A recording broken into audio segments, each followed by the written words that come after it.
Welcome to the inaugural episode of Hometown Talks with Save Davidson. This is where we talk about preserving Davidson's small town quality of life by educating and engaging citizens in town governance through community advocacy and activism. I'm your host, Denise Beall. Today's topic is the first in a multi-part series focusing on the Beaty property. It is important because it was a culmination of citizen feelings on a variety of issues throughout town that pulled together residents from across town on this single issue, which was ultimately responsible for the formation of the Save Davidson movement that rocked our town in 2017. We felt this would be a great place to start for devoted Save Davidson followers to reminisce and hear untold behind-the-scenes stories, and for new followers to learn what those car stickers are all about. Joining me today are three of many citizen players instrumental in saving this property for our town: Donna Pollack, Heidi Dietrich, and Beall. It's really exciting to have them all here together to recall the property's past and the history of Save Davidson through their storytelling. Thank you for listening, and we hope you enjoy. Heidi Dietrich is a Davidson resident, and she has been actively involved with town affairs and sustainable living. Hi, Heidi. Hi. Donna Pollack is a Davidson resident and a financial professional. She sits on the board of Save Davidson, is an avid volunteer at Ada Jenkins, and involved in the Unity and Community Initiative. Hi, Donna. Hi. Beall is a Davidson resident, is a data analytics professional who specializes in demographics and finances. He also has an interest in the history of Davidson. Hello. Hi, Ben. To tee it up, I will give a background, and then we can discuss it in more detail. In 2016, citizens became aware of the intent of Town of Davidson to sell for development 21 acres of town-owned land located on NC 115, which is North Main Street, and Beatty Street. This is at the northern entrance to town. Citizens knew that the land was originally purchased by the town with taxpayer funds to be a park. Yet in 2017, officials denied those facts. When the town sells a piece of publicly owned property, it's their responsibility to gather public input on the land use. This did not happen, and when citizens came to inquire about the process, the conversations between citizens and officials became heated, leading to the rise of Save Davidson grassroots movement, which included peaceful protests, packed town hall meetings, mass community engagement, and eventually led to a passionate election season ending in the unseating of a 4-term incumbent mayor and the replacement of 4 out of 5 town commissioners. Donna, we'll start with you. How did you hear about the situation, and when did your involvement begin? So I received an email from a neighbor regarding a recording of a meeting that had taken place in Town Hall on May 24th, 2016, on which Dawn Blowbaum, our assistant town manager, presented an appraisal for a property that was going to be developed, the town-owned land, 21 acres on Beatty Street. And I'm not exactly sure when I listened to the recording, but I know that on August 30th of 2016, I first sent Dawn an email regarding the value of the appraisal, which was $1.6 million, which I thought was way too low. So that actually... For 21 acres of town-owned land? Yes. How much? $1.6 million. Wow. I can't do the math in my head quickly, but what's that come down to per acre? Way too little. Yeah. Way too low. Okay. Way too low. So then after that, I exchanged a couple emails with Dawn about a couple of other things regarding the affordable housing and things like that. But I really didn't get further involved until, Denise, you sent me an email asking if anyone would be willing to go up and look at minutes in Town Hall. And so I guess that's when my official involvement really began. I actually, in preparation for this meeting, I printed that email out. And I'm pretty sure, Donna, that you said, I have no experience in this area, but I'm willing, here I'll quote it, I would be willing to give it a go. I think that was a pivotal moment for Save Davidson and our relationship, Donna. Because Donna did give it a go, and she found tons of documents and made many, many public records requests. So the rest is history. We appreciate your initiative and your passion, Donna. So, Heidi, when did you get involved? Well, I first heard about this in February of 2017 when I overheard Denise talking about some trees that were going to be torn down on the west side of Davidson for development. And my ears perked up because I've always been committed to environmental sustainability and things like that. And I understand development and growth. And obviously trees need to come down to build a building or home. But when I heard more about the details of what was happening, it just didn't sound right. It just didn't resonate with me. And I wanted to become involved. And at that point, Denise had just started the day before a Save West Davidson Tree Canopy Facebook page. And that sounded right up my alley. Yeah. Because truly, I mean, I think at that point I was concerned about air quality and needing more trees.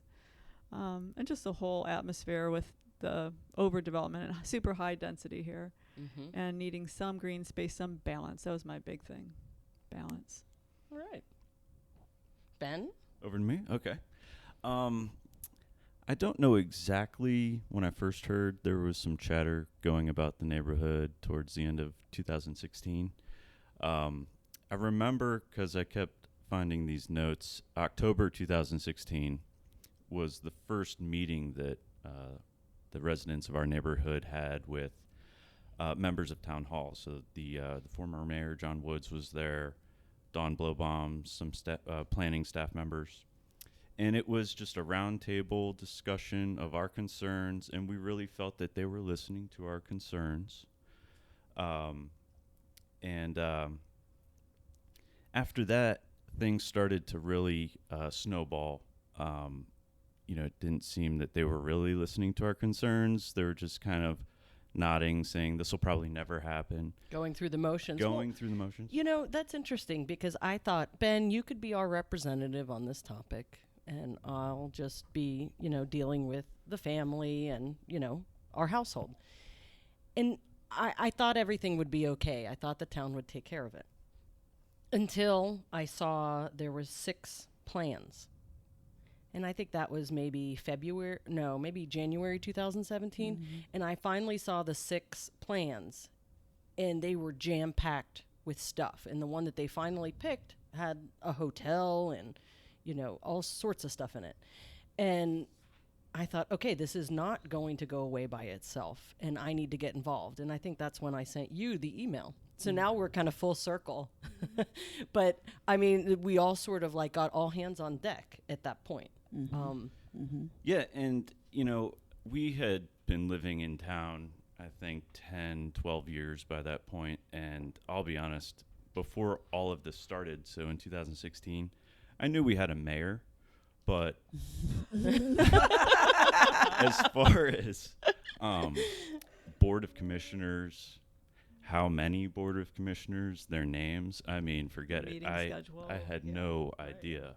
I was just kind of going about my life. I voted for some of the ones that were seated there. Thinking, living on the couch. Thinking, okay, they got it covered. How hard is this? What could go wrong? Yeah, I agree. Yeah.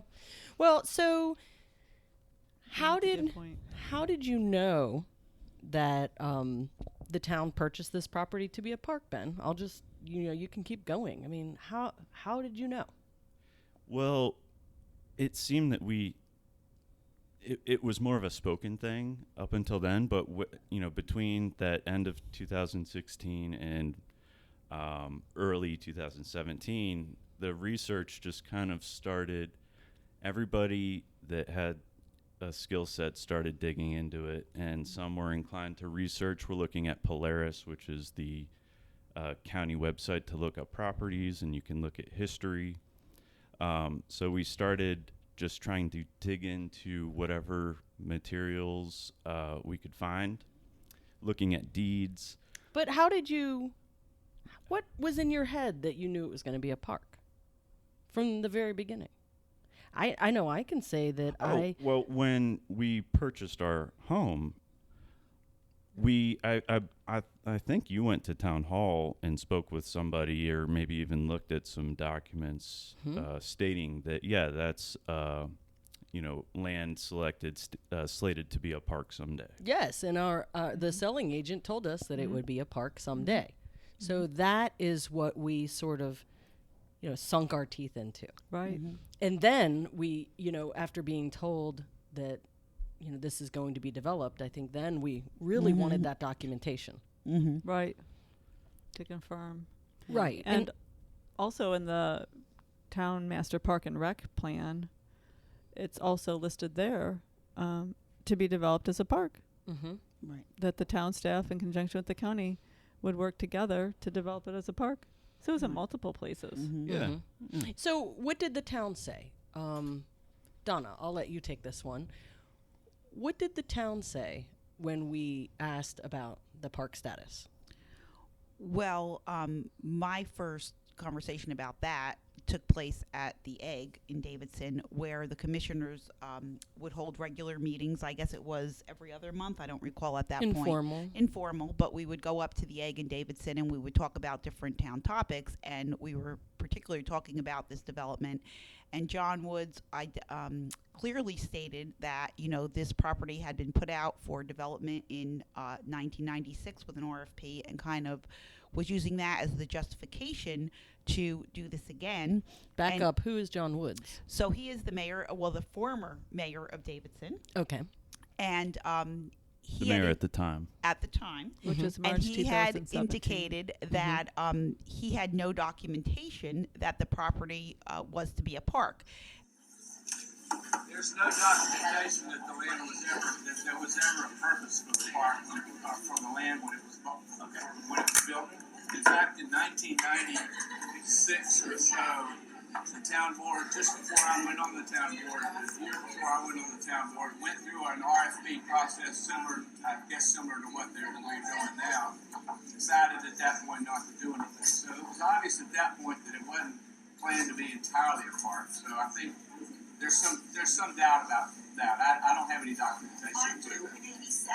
And having gone through the minutes that were available at town hall at the time through the actual binders, I did start to see evidence that it was purchased for the purpose of a park. And so in the background, I kind of, and you could hear this on the YouTube video, I chimed in and he said, I have no documentation. And I said, I do. And he kind of sort of just ignored me and continued on. So. Yeah, well, and I think this was kind of the point where our naive diplomatic approach really started to unwind, where we thought, we found some informative documents and historical reference, bring it to their attention, that would be useful, but denied. It's not legally binding. So and in those documents, I know Heidi has poured through those documents. Heidi and I created a book. It was almost like Thomas Paine's Common Sense, like a pamphlet, and that's what we use to pull people in to help them understand all the documentation there was for this property to be a park. And Heidi, I know that you're intimately aware of all those documents. What can you tell us about some of the documents that you saw in there? What were the, what was, I know that there was a document about searching for a park.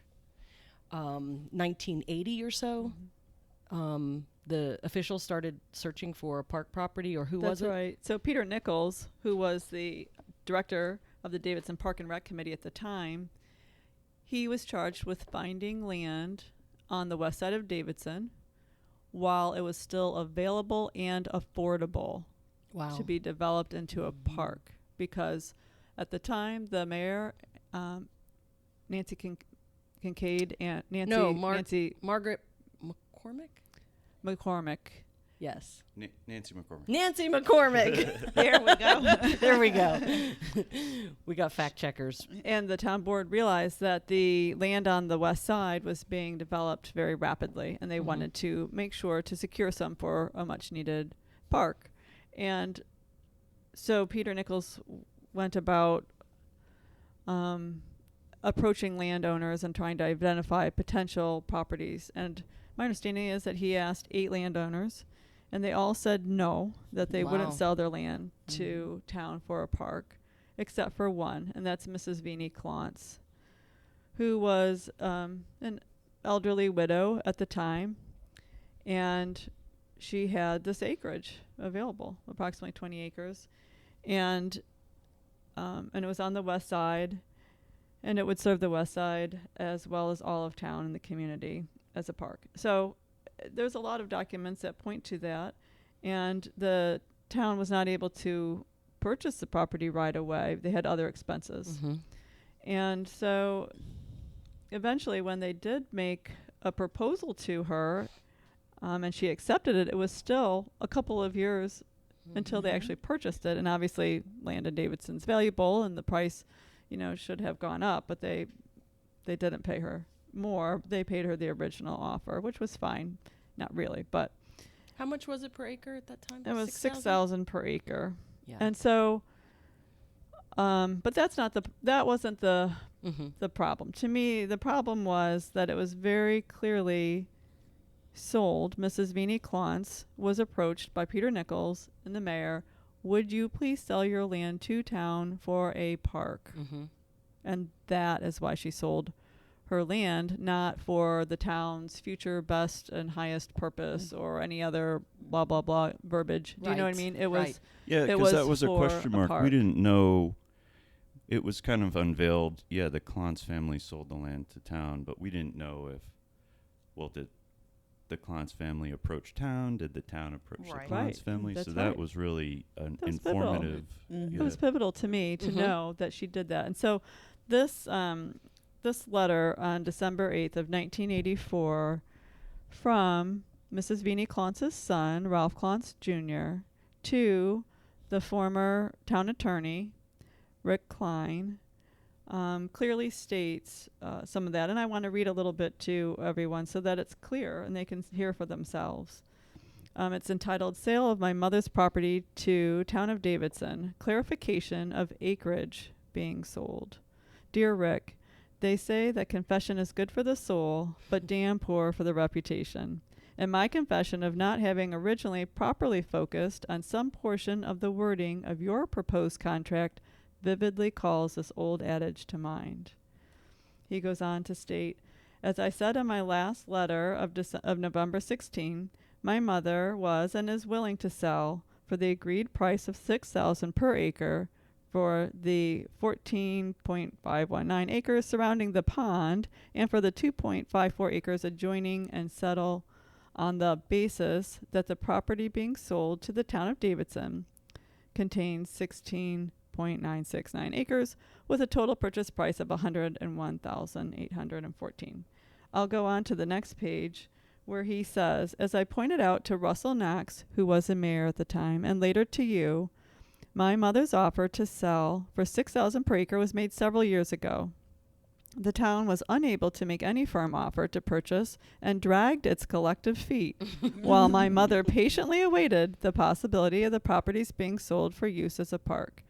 She didn't have or particularly wished to sell the property since she intended leaving that contract to me in her will, and then from me to her grandchildren for sentimental reasons. He goes on to say, if she or I had been truly businesslike, we would have insisted on her being paid at least $6,750 per acre to account for the obvious appreciation in value through the years following her initial offer. Her being less than businesslike was occasioned by the high regard she and I have for the town of Davidson. I love that part. While appreciating our sentiment, I know that the town fathers and mothers would not expect her to add stupidity to her goodwill, and know full well their constant intentions to do the right thing. Wow. Not our current board at that time, but the previous board.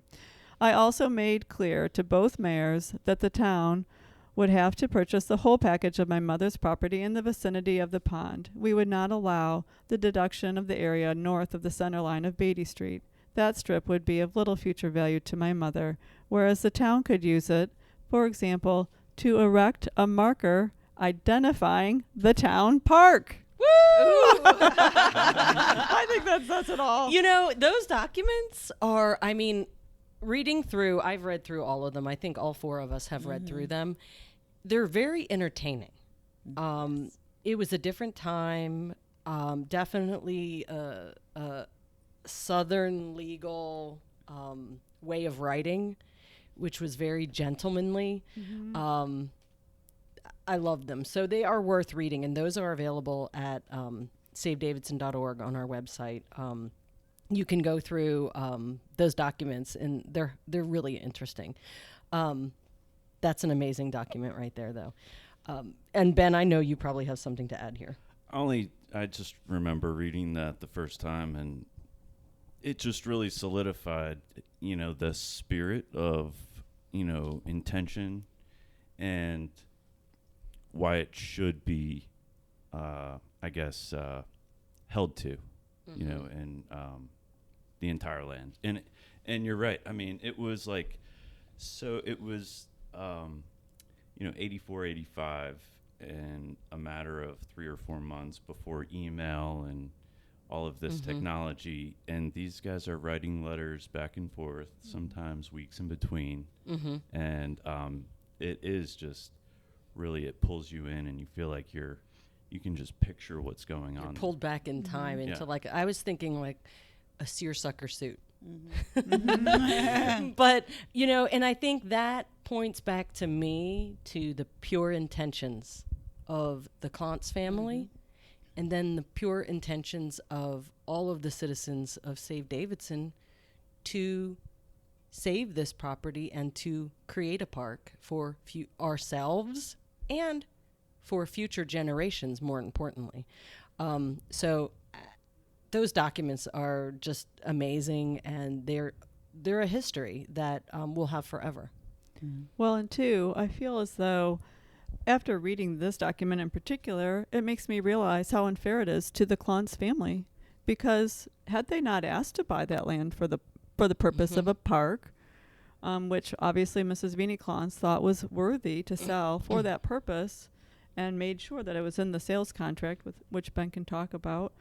But in addition, the family could still have it today, and they could be sitting on a very valuable property. That's right. That they could do something with that would have benefited them, or keep for sentimental reasons. And I might just note at this time that as Ralph signed this document with warm personal regards, I remain cordially yours, Ralph Clontz Jr., he also CC'd his son, Ralph Clontz III. And right on time, because I was going to ask. We all got a little curious. Who is Ralph Clontz III, and where is he today? And I think we are not the only ones who thought that. I think this was a buzz on Facebook, and I think some other people on Facebook had read about him, had seen these documents that we posted, and reached out to him. I think the Clontz family got many calls. Heidi, you called the Clontz family yourself, and something compelled them to return only your phone call, which is pretty amazing. I feel It is. In some way it's divine intervention. And I think that they were compelled to call you. And so tell us about that, Heidi, and tell us about you making that contact. I think you made a couple phone calls, maybe? Before you were called back? I called the office Mm-hmm. and spoke to the office manager, and I didn't want to leave a voicemail, but after a few calls I realized I just needed to leave a voicemail. So I left a voicemail for Ralph's wife, which is what the office manager encouraged me to do. And like you had said, I think they had received several phone calls already. That way she could have just easily hit delete and it would have been over with. But apparently something that I said on the voicemail compelled Mrs. Clontz to return my call. And I'm glad she did. And we had a great conversation. And I invited her out to look at the property. From which vantage point? I said I offered for her to come and see her property that they currently own, the family currently owns, from the lake to go out kayaking or out on the boat and take a look at their lakefront property, as well as the Beaty property that the family had sold. And she was very interested in that. And although, Ralph Klontz and Mrs. Klontz, they keep a very busy schedule. Ralph was just returning from a business trip, and he came out last minute and joined Claudia. And they came to the house. I won't forget that Heidi called me because I knew she was going to go out on the boat with Claudia and show her around. And I thought, that's wonderful. You two go out and enjoy. And I think it was 15 minutes before they arrived, Heidi called me and said, Ralph is coming too. Wow. He just got back from a trip and he is coming too. So I paused a second and I said, well, I have to come. There's no reason why I shouldn't be there. So I rushed over to Heidi's house, and Heidi, you can take it from there. What happened? It was great. I'm so glad you came. And the rain came as well. So with the bimini up, we went out onto the lake and saw their beautiful property, which I always thought was owned by Ingersoll Rand. Mm-hmm, I had no idea. Yeah, it's so right adjacent. They still just own adjacent. property adjacent to the property they sold to town. Right. Just across. For the visual of that. Right next to Ingersoll Rand. The road that used to be called General Time is now Beatty Street, and that divided their property. Mm-hmm. And so there's about 19 acres still that they own that's undeveloped along the lake shore, and it's beautiful. So basically what we did, the four of us went out on the boat, and we just chit-chatted. We heard about Beanie Klontz and who she was as a person, and we heard about their family. That was the best part. Which was really, really cool. And nobody knew we were going out on this adventure.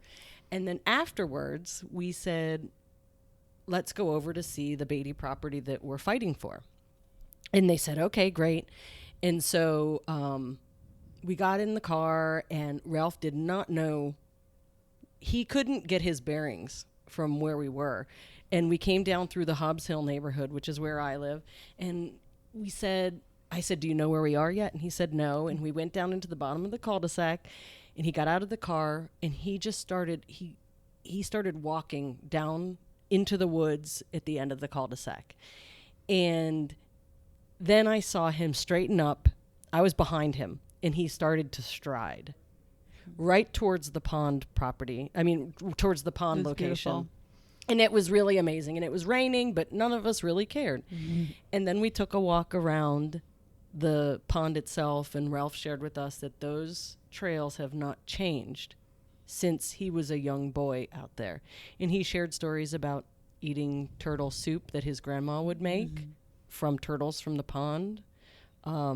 What else, Heidi? The muscadines? Well, his best story when he saw the pond and then was oriented to the property, and he started to stride out toward the pond, and he got very excited. It was truly like a Hallmark movie, and I'm not saying that to be dramatic, but he just a presence came about him. And if it were a Hallmark movie, it would have shown the grown man go down into an 8-year-old boy, and to go right out to the scene in the old timey, with the flannel shirt or whatever and his jean shorts.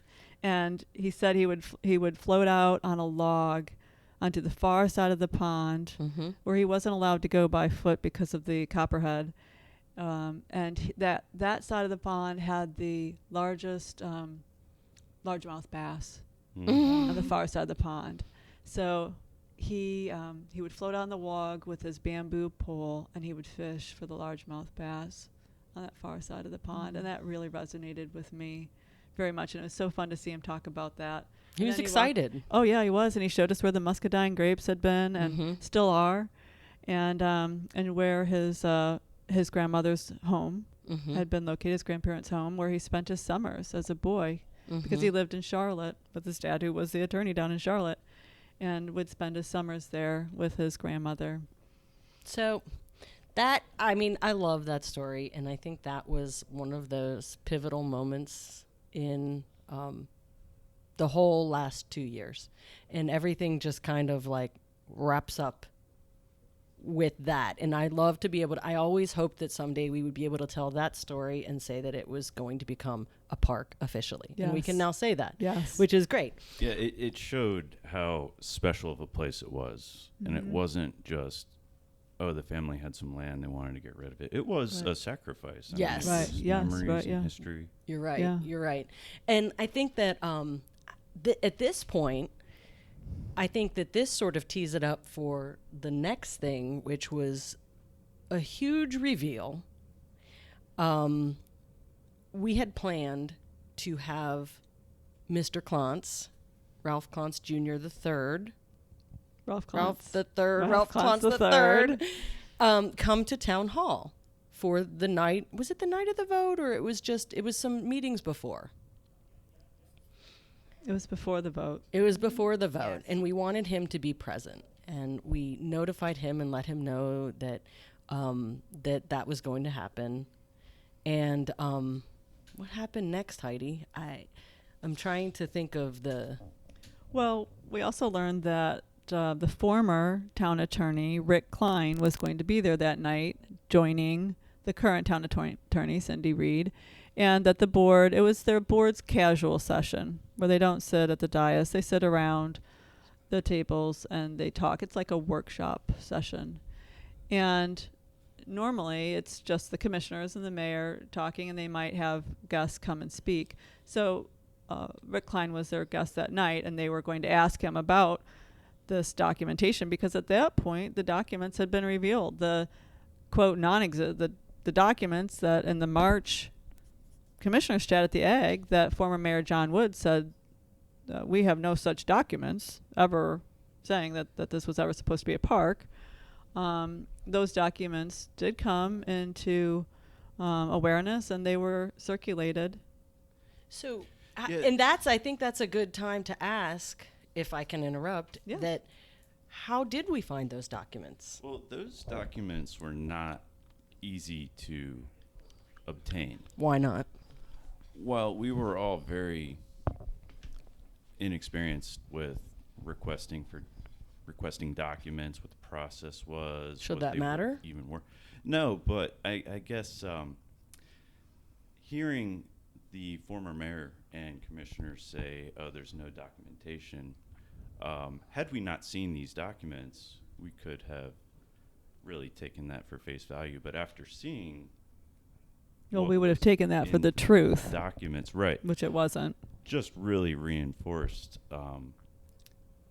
I guess, our level of trust or distrust, in the process. Mm-hmm. And it really just compounded the movement. That's what just threw fuel as the details and stories kind of spread. People are like, wow, that just doesn't sound right. But Once they learned the truth. Once once they they learned. learned the Right. truth, And we shared the documents with them that we found. and again, once we found the documents, oh, well, you said there was no documentation. Here's some documentation. Oh, well, that's not legally binding. I mean, it was just another Roadblock. Yeah. I remember feeling that way, like in my own naivety, thinking that once we show them the documents, it's all going to be good and we're going to be able to move on and create a park. Mm-hmm. I had no idea it was going to be this heels dug in moment that that sort of happened after that. So I wanted to sort of take a detour off of what Heidi was saying, because I wanted to No, that's a make good sure that point. people understood how we got the documents and how difficult it was to ultimately get all those documents through public records requests that should be easy. Right. And once we got them, I think we realized, we started to wonder, because when they were originally requested, the town attorney, Cindy Reed, said that they were client attorney privilege documents, that she wasn't able to release them, Right. which turned out to not be true. And so once we did read the documents and realized there was nothing that needed redacted, that this was all fell under the public documentation, whatever that word is, Freedom of Information Act. Yes, that we were perfectly within our rights to get that information. And so then we started to wonder, well, was there anything that was being held back? Mm-hmm. That wasn't being revealed? And so I think that's where it came in very helpful to have Ralph Klontz III, who was involved with the process to some degree on his end, to be there at that very dramatic point of, I believe, the June commissioners meeting, their workshop, when Rick Klein was going on saying he couldn't remember very well, although he had just reviewed the file. And he does remember some documents of it being called a park property. And that's when Ralph Klontz III stood and said, I remember, I was there. It was clear. They also confirmed my recollection, which is that the Klontz family had no strings attached at all. I just want to let you know I'm here. I'm Ralph Klontz. I was there. I am the Klontz family. And was invited to the table to speak. Current Commissioner Jim Fuller, he's Mayor Pro Tem now, but he was a commissioner at the time. He invited Mr. Klontz to the table, which was really exciting. And Donna, you were there. I mean, what was that like? So he saw Ralph stand up in the back of the room, and that he was, wanting to speak. And so Jim asked that they suspend the rules, because they normally wouldn't have invited people to the table, and that they invite him to the table. And so he did come. And his recollection seemed to differ from that of Rick Klein. And he referenced several documents that he had in the file. And I think at that point, Rick Klein was very unprepared, even though he could have, reviewed the file and maybe come to different conclusions. So I don't really know what his purpose of being there was, other than to say that he didn't, that in all his years as a town attorney, he had never been accused of binding the town to a particular use of the property. Which is interesting, because this goes back to that December 8th letter that very clearly states that Mrs. Beanie Klontz sold this property to the town because the town Park and Rec commissioner came to her and asked to buy land for a park. They didn't say that can we buy your land and sit on it for 10, 20, 30 years and then sell it for the best and highest purpose at the time.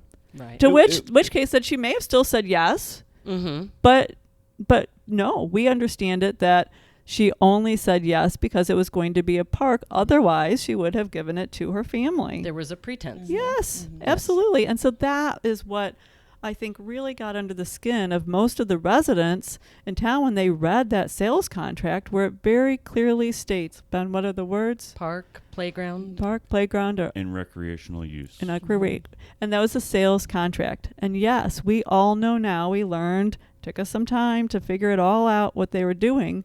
But it's true that that you would have needed a deed restriction in order for that to have been legally binding. And as we just read in that December 8th letter, they were naive to how it worked just with the land sale and asking for more money. And they clearly trusted the town's mothers and fathers. I mean, they trusted the town. They had this relationship with them. And they had no idea that they would go back on their agreement. It was a contract.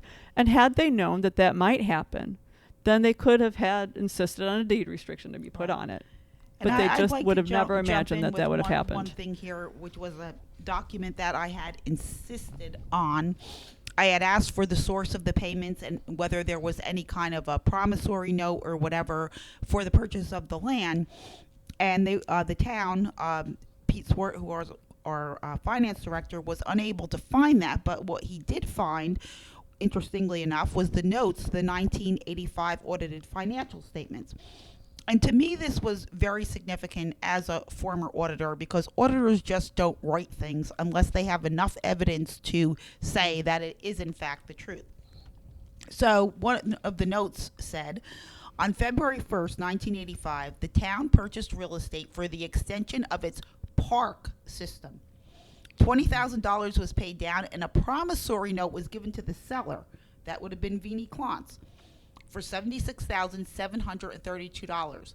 This note is to be repaid in 4 equal installments of principal together with interest on the unpaid principal balance. And I think it is my recollection that that final installment, when that was actually paid, Beanie Klontz had actually been deceased at that time. Mm-hmm. So that just shows that not only their intentions being pure and their heart being pure, but that the fact that they were actually willing to provide seller financing in Mhm. effect. They didn't make That's the town true. go out to a bank Right. and That's get a right. loan. That's true. They Yeah, weren't money so hungry. That to me, that really spoke to me. That Mm-hmm. that note. Well, and speaking of pure intentions, I think that that's the foundation of Save Davidson. Is pure intentions, Mhm. is wanting to be truly transparent and to have this documentation and the true story, the facts, to be put out there in a format that people could read for themselves and look for themselves, and not just believe elected officials and town staff that may or may not be speaking the truth, or may or may not be withholding information, or may or may not be fully transparent, you know. And we learned early on, when we were very trusting at first, that we couldn't be, because these things just kept happening that Mhm. were coming to light that should have come to light from the beginning. And I think citizens got smart, and Mm-hmm. um, we we had to weren't do some naive digging anymore. No, we had to do Yeah. some digging. We had to make a lot of calls to a lot of people and get a lot of information ourselves that we really should have never had to do. Right. Had the project manager, been forthright with this documentation from the very beginning. Mm-hmm. I agree. Well, Donna, I think that it's suffice to say that that was your favorite document you just read. Yes. Heidi has read her favorite document. Ben, do you have any favorite document? I guess. Can you hear me? Okay. Mm-hmm. Okay, good. Let me just preface that with the way the documents kind of became the way that we obtained the documents. It wasn't like we got all of them at the same time. So some of the documents, the major documents we're talking about, are town minutes. So back in the 80s, these were minutes typed up, it looks like a typewriter, double spaced, that kind of font that just looks like your old-fashioned typewriter. I think they used to take audio of some of the meetings as well. We need to get to Right, that. because the minutes were still a requirement of local government operation and things. Current day, like today, I don't believe they type up minutes. They record and live stream, which is a substitute. So we had all of these town minutes, in addition to those letters between the town attorney and the Klontz family. My favorite documents, probably because we found them last, I call it the prequel, because the town was purchased in 1985. The negotiation. You mean the property was purchased? Oh, I'm sorry. The town purchased the property from the Klontz family in early 1985. The negotiations started early 80s. And all of the first documentation we really had was in the 84-85 time period. Mm-hmm. Then later on, we started looking at the 80s, between 1980 and 84, 85, leading up to the property. So my favorite documents were the ones that really go back to the very beginning, and I think Heidi mentioned them earlier. The heart of the matter. The heart of the town recognized the need to acquire land, and it listed out the prospects and leading up to identifying the Klontz property. So your favorite quote-unquote document is actually the collection of early documents. Yes, the prequel. The prequel. Okay. And it was very helpful. Yeah, yeah. I mean, all these documents together, and again, those are available on savedavidson.org, but they're amazing. It's an amazing collection of documents. It's fun to read. It's interesting to read. And we did get those piece by piece and put them together. It wasn't like we were handed over a big file. Well, It was like mining for gold. it was. Right. You were sifting, and you were Yes. excited with every little chunk that would come your way. Right. But Denise, if I can just recap, though, what would sometimes frustrate me is to hear someone say, well, Okay, so they, wanted it to be a park, but I mean, the town has other needs. There's some parks kind of around in that area, so you don't really need another park in the west side, and it would really be better.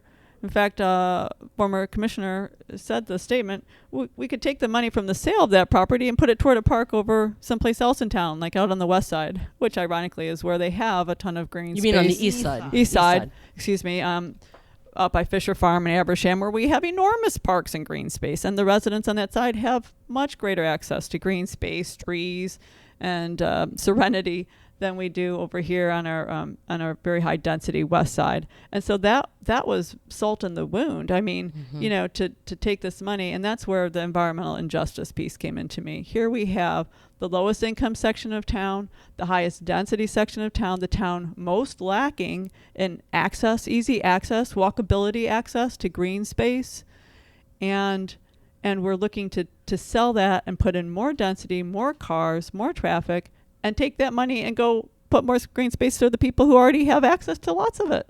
Right. So that was hard. That So just blew my mind. Really. I think for me, what I'm saying is that these documents show clearly that the former Park and Rec Committee and commissioners were thinking clearly, and that they recognized the growing area and the need for balance and more parks on the west side, and they took the steps that were needed to do it. And that the landowner sold her land because she was asked to sell it for a park. And whether there was a deed restriction or not, it does not make it right to say, well, she wanted the best intentions for Davidson, and we can sell it for the highest and best use at this time. And that's the part that I think people need to understand, that she could have herself sold it for development at a higher price, or her son or her grandson.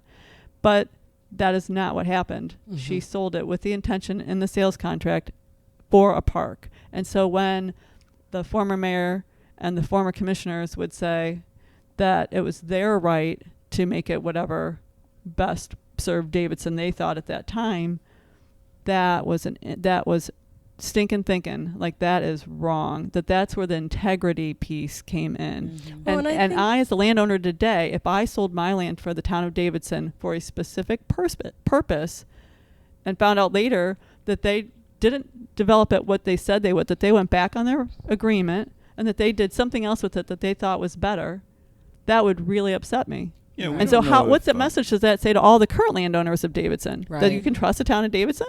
Right. Well, they might go back on you too. Well, and I think now at this point, and we'll be moving towards this in subsequent episodes, is, how we unwound all this and where we are today, and how we're getting out of this sort of thinking of, how we're getting into the thinking of doing the right thing. And I feel like we're moving in that direction. We're making strides. Thanks to all of this, but this was a conduit. This issue was a conduit. And again, I point back to the pure intentions of all the citizens. I mean, hours and hours. And the four of us in this room, I can say we're practically like family after all the time we spent together. And there's dozens of other people that we feel the same about after going through all this. So all in all, I want to thank you all for being here. I think we covered a lot of information. I hope we laid it out in a manner that people can really sink their teeth into and understand. We look forward to bringing the next edition out, so they can learn the next step of what happened in this process. And Donna, Heidi, Ben, I'm sure we're going to see you guys in subsequent episodes. I'm sure. I hope this was an exciting experience, and thank you for being our guinea pigs. And for all you listeners out there, I want to say that you can sign up for the Save Davidson monthly newsletter. You can read blogs. You can see historical documents on savedavidson.org. You can check out the Save Davidson YouTube channel if you want to see that town hall meeting that we mentioned with Ralph Klontz, or the Egg Chats, which is really interesting. And you can follow us on Instagram, which is a little more light content, and you can be a part of the conversation and join Save Davidson, the official group, on Facebook. Thank you for joining us. Thank you, Denise. Thank you. Thank you. Over the pines, out on Lover's Farm, That's when I know that I'm home.